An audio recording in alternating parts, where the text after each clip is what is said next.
so let's begin today's video. Alright, we're in Act 3, and this is the final part of our story. We're in Act 3, Part 1, so let's just get right into this. Alright, so in Act 3, Part 1, your character is in the redemption stage, right? This means the character feels as though their loss to the antagonist was their own fault. Sometimes this is because they've gotten too confident and cocky. Other times, it's because they gave in to their own dark desires. This gives the hero fall from grace type of deal going on here. They lost something. They're now entering into a depression. They're mourning. They're sad for their situation. Everything's hopeless. Evil will win. The character is just like, damn it, I lost. They feel as though there is nothing they can do to change it. After all, they lost, and they tried their hardest, and there is no hope left. They are entering into something called the martyr stage, either because A, they actually died, if you're going to have a real resurrection for your character, or B, they were defeated. So they believe they are a martyr at this point. They've lost to the noble cause, and evil has won. They have also decided if they're going to win, they are going to have to actually die. Or they're committed to this idea. They go on something called the trial. Or they have a trial, basically. They're going to finally do what they're supposed to do. The character has pondered the idea several times of the most drastic measure they can take. They're just too scared to take this step. This is the only way the character thinks that they can have victory at this point. So they must do this. So now let's get to the very first part of this act, and that is the road back. The character goes back after losing to the antagonists. The character right now is in a defeated state. They've lost. They're pained to return. They're humiliated. They don't want to admit this. So the hero kind of goes back like a dog with a tail between their legs. Normally this is fleeing. They actually flee away. Then they enter into the darkest night of the soul. The character is in the deepest despair they've ever been in. They've lost the mantle of hero. They are now nothing, and the antagonist has proven it.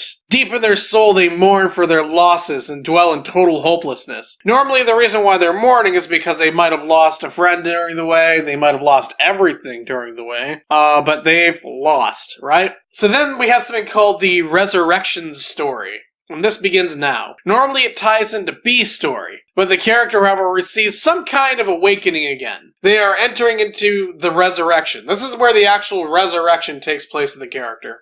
The redemption. This is normally tying into, once again, B's story. This can be from the experience of some kind, like having an inciting incident again. It could be from the suffering others are feeling, or it could be from, a love interest talking to them. Some words of wisdom. It's kind of like meeting the mentor part 2. And then the final incident occurs. Someone is harmed greatly by the antagonist. Something that is so dear to the hero that this is going to push them over the edge. The final edge. That's it. They don't care anymore. This is it. This is it. This is them. All or nothing at this point. So this drives the hero into a rage where he must avenge whatever the antagonist has done. Which leads us to Act 3, Part 2. The hero returns. So once again, they're in the redemption. This is kind of like the redeemed state. They're ready. They're ready to prove themselves.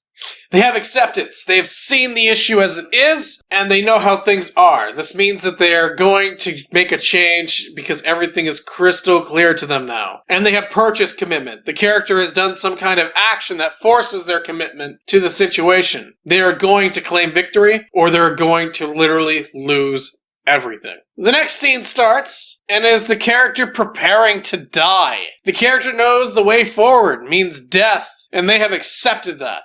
They go on anyway, even after considering or even preparing for their own death. This can be done at the beginning of the final battle, or it can be done earlier. However, the resurrection story resolves. They are reborn. This time, not the warrior though, but they are the martyr. In this, they fear no death. They fear no consequences.